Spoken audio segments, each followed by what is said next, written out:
The first step that you can take to improve whatever the situation you're in right now is just asking, what is the outcome that I'm looking to achieve and what would need to change to improve this situation? It's that simple.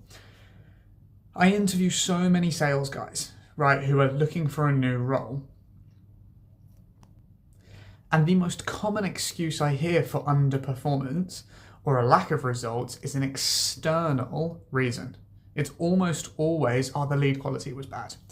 This is a normal human psychology trait where we externalize failures or excuses and we internalize positive things that happen. Oh, I won because I'm great, but I lost because of an external thing that wasn't me. Really common to do, but it doesn't serve you. If you have no control over the thing, you can't improve it. But it's just not true. Yes, you can't control the weather, you are not God, right? But you can control many other things about how you act in the weather. You can take an umbrella, you can wear a raincoat, take a spare pair of clothes, decide getting wet is completely fine, change activity so that getting wet is actually even better, etc., right? And so this specific situation of the leads were bad, I always ask, totally understandable, it's really common, what actions did you take to solve this problem?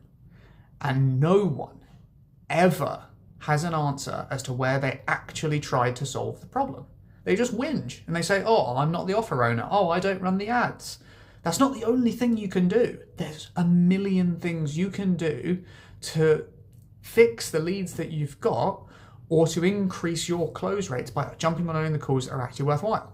The most classic example here, and this is super obvious once I say it, if you're a closer for a specific product or thing, there will be a correlation of the type of person that you sell to. The best customer, who are they? Find out traits of that person. And typically you will find jobs in common, mentality in common, situation, age. There's so many things you will find in common, right? But for sales, finance is a really obvious one. And so using this information of your specific avatar, when a lead comes in, when they're booked into your calendar, send them a message and saying, hey, just so I can help you best, would you mind answering these questions before we jump on the call? And you don't just ask them outright, how much money have you got? Are you someone who is confident? No, these are not the questions that are going to be helpful to get you the answer. But you have to ask other questions that will give you the answers. So to find out if they are typically someone with budget, well, when you speak to the people you spoke to, like I did today, this guy was telling me that the most successful people have a full-time job. And so I asked him, what, full-time as in, are we talking Walmart, Target, like minimum wage full-time? Is that enough? And he's like, yeah. I'm like, great. So you could just ask, how many hours a week are you currently contracted?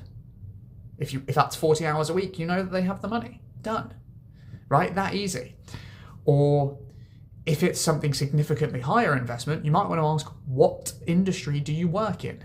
If you work in corporate, that's probably a good indication you're going to have spare money compared to if you are a minimum wage employment. Like, there's nothing wrong with either of those scenarios, but it will help you figure out, is this person more likely to close or not?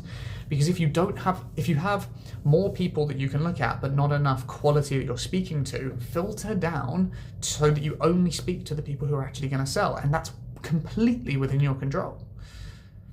There you go. So look, if you want to improve at anything, break it down. What outcome do I want and what things affect that outcome, and can I control any of them? That's it. Nail it, guys. Have a great day. Peace.